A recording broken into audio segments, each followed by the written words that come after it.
costa fatica remare. I gesuiti devono essere rematori esperti e valerosi.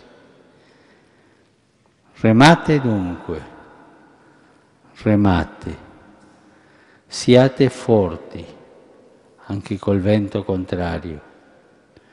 Remiamo a servizio della Chiesa, remiamo insieme, ma mentre remiamo, tutti remiamo, anche il Papa rema nella barca di Pietro, dobbiamo pregare tanto: Signore, salvaci, Signore, salva il tuo popolo. Il Signore, anche se siamo uomini di poca fede e peccatori, ci salverà. Speriamo nel Signore, speriamo sempre nel Signore.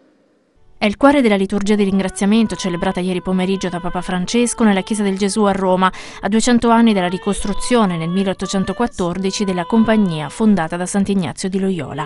Una celebrazione particolare presieduta dal primo pontefice gesuita, nella quale sono state rinnovate le solenni promesse e ribadita la vocazione della compagnia: discernimento, missione, servizio e affidamento a Dio.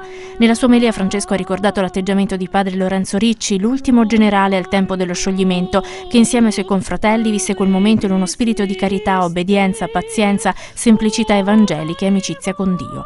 La tribolazione, ha detto il Papa, se vissuta alla luce della misericordia, ci purifica come il fuoco.